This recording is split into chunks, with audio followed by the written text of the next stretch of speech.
So hello guys, welcome back to my new channel. In this video मैं Pranshu Kumar RS NCERT class 10 page number 45 example number 8 को solve करने वाले हैं। देखिए, ये जो क्वेश्चन है ये आपके अंडरस्टैंडिंग पर्पस पे बेस है कि आप क्वेश्चन को कितने गहराई से पढ़ते हैं और कितने अच्छे से आप इस क्वेश्चन को समझते हैं। ठीक है, इस बात पे है।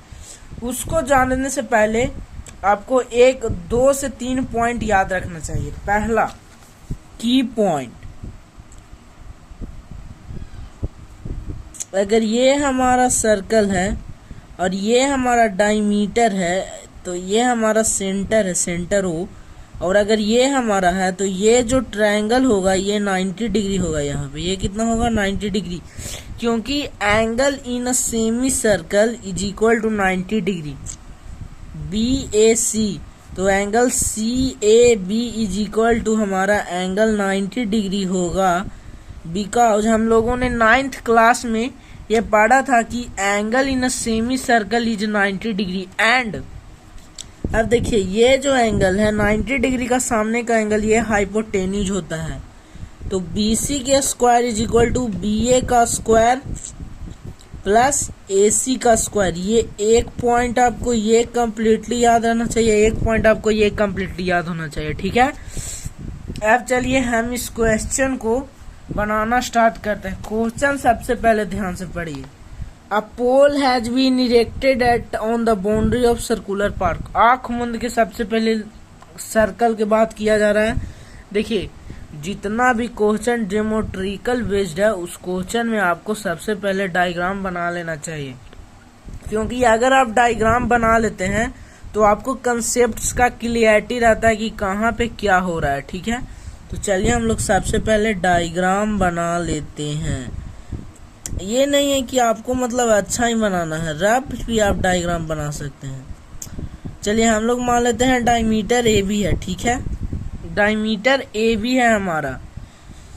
अ pole has erected at the point of boundary of circular park of diameter 13 metre. इसका डिस्टेंस कितना हमारा? 13 मीटर। अब देखिए, a pole has been erected at a point of boundary, at a point of boundary of circular park. यानी boundary कहने का मतलब ये सर्कुलर पार्क पे ही कहीं बनेगा।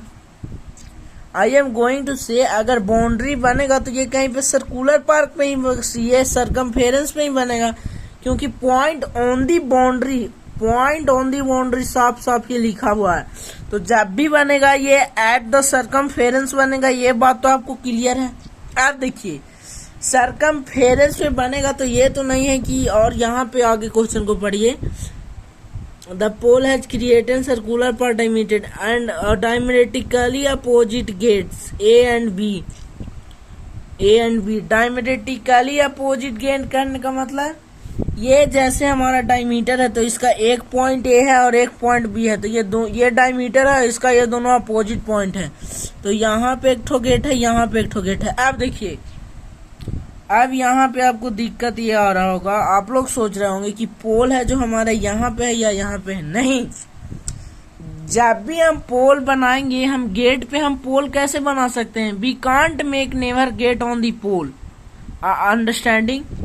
अगर हम पोल बनाएंगे तो या तो ईस्ट साइड पोल लगा सकते हैं या तो ईस्ट साइड पोल लगा सकते हैं। ठीक है, यहाँ पे पोल लगाएंगे या यहाँ पे पोल लगाएंगे। बट गेट पे हम कैसे पोल लगाएंगे? अगर हम गेट पे पोल लगा देंगे तो लोगों को असुविधा होगा आने जाने में, इसलिए हम गेट पे पोल नहीं लगाने वाले हैं। बात को समझिएगा। अब क्या बोल रहा है? Circular park of diameter 13 metre is set by the differences of its distance such way that differences of distance from the diametrically opposite gate A and B of the boundary is 7 meter। blah blah blah। ना आपको समझ में आया ना हमको समझ में आया। देखिए, ये अब ये क्या बोल रहा है कि इसका जो डिफरेंस है, इस पॉइंट P का, ये दोनों का जो डिफरेंस है, ये पॉइंट P से दोनों का डायमेट्रिकली अपोजिट गेट से डिफरेंस है वो जो 7 है। तो इसको ज्वाइन कर देते हैं तो ये हमारा ट्रायंगल हो गया। ये 90 डिग्री मैंने अभी आपको बताया। सो लेट द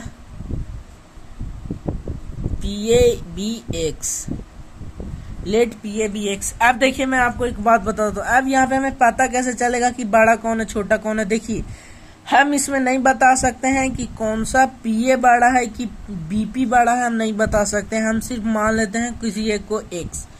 अगर एक X है तो एक हमारा होगा 7 + Y। अगर PA X है तो हमारा BP कितना होगा 7 + Y, क्योंकि X - Y = 7 है तो X = 7 + Y हो जाएगा। नहीं, Y = 7 X - Y = 7 है तो X - 7 = Y हो जाएगा। तो X - 7 BP, तो BP = क्या हो जाएगा, हमने PA X माना तो BP हमारा ऑटोमेटिक क्या बन गया, BP हमारा बन गया X - 7। ठीक है, ये दोनों हमारा बन गया। और हमें BA का हमें पता है 13 मीटर। अब देखिए, अब चुपचाप हम वही काम करेंगे जो मैंने आपको बताया था।